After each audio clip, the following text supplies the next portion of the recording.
Senator Kyrsten Sinema left D.C. in the middle of these negotiations on the $3.5 trillion reconciliation bill, the Build Back Better plan, and she apparently went to Arizona State University, where she teaches a class, and while she was teaching a class, she was interrupted by some protesters. Now, I'm going to show you what ended up happening, which is controversial. They followed her in the bathroom, chopped this video up a little bit. This isn't the entire thing, but you're going to get the gist of what happened, and then we're going to come back and discuss it. Take a look. Okay, I'll be back. Sinema, we want to talk to you real quick. Can we talk to you real quick? Hi, actually, I am heading out. Right now is a real moment that our people need in order for us to be able to talk about what's really happening. We need a Build Back Better plan right now. We knocked on doors. We need solutions. The Build Back Better plan has the solutions that we need. We knocked on doors for you to get you elected, and just how we got you elected, we can get you out of office if you don't support what you promised us. And this is the opportunity to pass it right now, and we need to hold you accountable to what you told us, what you promised us that you were going to pass when we knocked on doors for you. It's not right. I'm a survivor of human trafficking, and it's because of the lack of worker protections that we don't have in the gig economy. I need you to stand by workers. Lots of people who are like me who became homeless and So before we get into the specifics of this, let me just tell you this fact. She hasn't held a town hall in years. Constituents who call her office cannot get through to her. It's impossible. And recently, she's gone on a cocktail circuit fundraising tour where she meets with pharma lobbyists and lobbyists for other corporations, and she gets paid $5,800 a pop. So, you have to keep that context in mind as we saw what just happened, where they're protesting her, they're following her into the bathroom, and they're saying, you got to vote for the Build Back Better plan. It's impossible to get through to her if you're a constituent. It's impossible. Okay, now, the tactic of going into the bathroom, is it acceptable or unacceptable? Honestly, I think it's a massively borderline on the tactic itself. Because, of course, people say, well, what if that was your family member or your sister? Or what if it was just a politician you liked that was standing up for something? And my response to that is, again, it's borderline. It depends on the substance of what they're protesting for. So if somebody's, protesting Bernie because Bernie is not in favor of giving a blank check to Wall Street and they follow him into the bathroom, I'd be like, well, you're kind of an idiot. What a dumb thing to be protesting for. And that's a weird tactic. But if you're protesting Kyrsten Sinema because she's massively corrupt and she's one of two holdouts on the most important piece of legislation in our lifetimes, well, then I'm sort of sympathetic to it. So the tactic itself is borderline. But let me explain something to you. You know what's not borderline? Taking $750,000 from Big Pharma and then coming out and saying, I'm against lowering drug prices, when previously I was for it. Those are real numbers. Credit to David Sirota and the Daily Poster for finding all this stuff out. But Kyrsten Sinema took $750,000 from Big Pharma, and she flipped on lowering drug prices. Now, how many people are going to die as a result of not being able to get the medicine they need, or cutting their pills in half, or rationing, or whatever? We already know this happens all the time with insulin, for example. So how many people are going to die because Kyrsten Sinema decided to get paid, son? To get paid. Now, that is not borderline.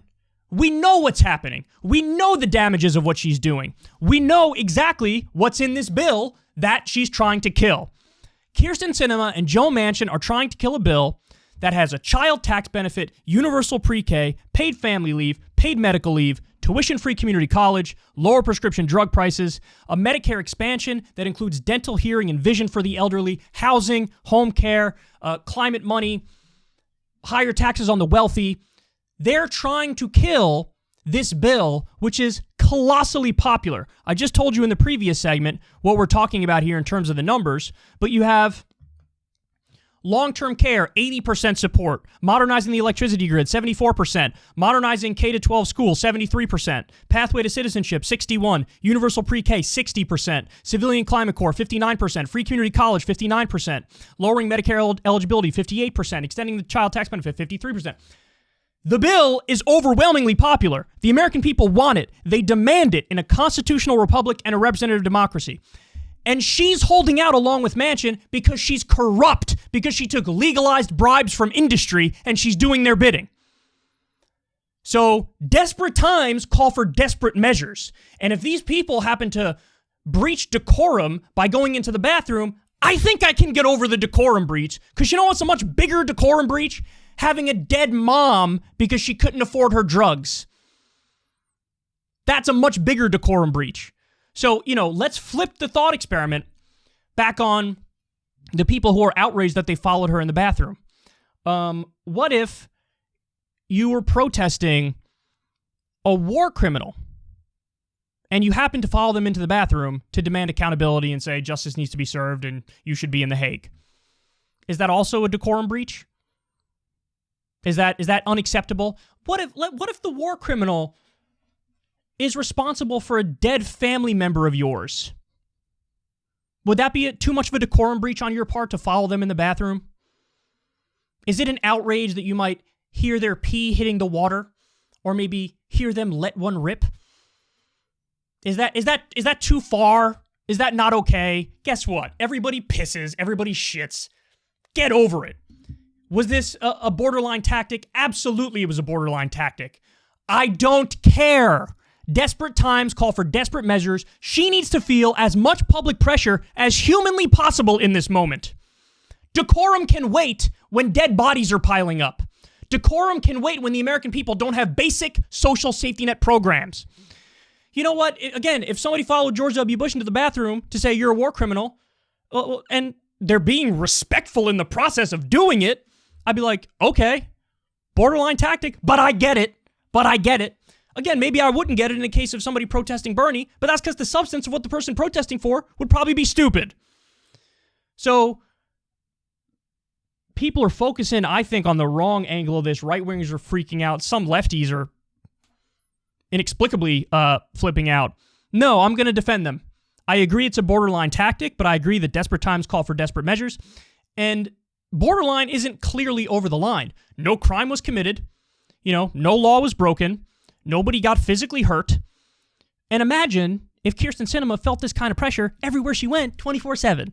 Imagine that. Imagine she couldn't walk down the street without being a pariah. And this is why I tell you guys all the time, I'm agnostic on the tool of shame. This is something, my thinking has evolved over time. There was, at one time I was completely anti-shaming people, but looking inward and realizing that, hey, sometimes shame is a powerful tool and it's been used to change my mind, to make me take a hard look and rethink certain positions. I mean, it could functionally be a positive thing. So if Kyrsten Sinema or Joe Manchin or Josh Gottheimer or any of them get shamed into supporting some decent bill, well, then in that case, shame would be a wonderful thing. It'd be a positive thing. And I'm objective enough to admit that, because again, I'm personally, when I looked inward and realized, hey, sometimes shame was effective in getting me to rethink stuff and then take a better position on it. She's a human being, so she's not exempt from that. Now, are there instances where shame could backfire? Of course there's instances where shame can backfire. The world is a complex place. The world is a nuanced place. But all else has failed in this instance, and we've tried not shaming forever. She has her decorum. She has her respectability. Asshole CNN anchors are calling her a hero because she's corrupt and taking legalized bribes and supporting industry over the people, and they act like she's an independent, rational thinker. So no, it's time her constituents let her know this is what we really think of you. By the way, the person in the video, you didn't see this part, but the person in the video talks about how her grandfather just died a couple weeks ago, and she wasn't able to go see him because she was brought here as a baby to the U.S. So she's technically undocumented, but she was brought here as a baby. This is what's called the dreamer category.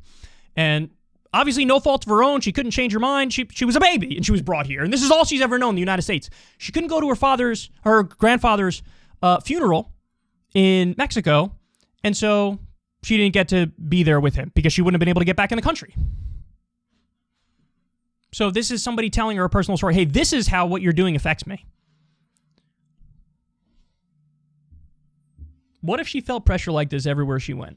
Maybe, just maybe, she'd be forced to rethink this stuff, maybe change her mind. Now look, maybe not, but it's definitely worth a shot. And putting the pressure on is virtuous in and of itself, because you know what your goal is, and you're focusing on it like a laser. And if your goal is to get the American people all of those wildly popular policies, then you're kind of a hero now, aren't you? So let's just hope it works. Let's hope the pressure continues. And you will not see me shed a tear over a breach of decorum while this is one of the most corrupt, if not the single most corrupt member of Congress, whose decisions will lead to dead bodies because of her greed and because she wants to get paid.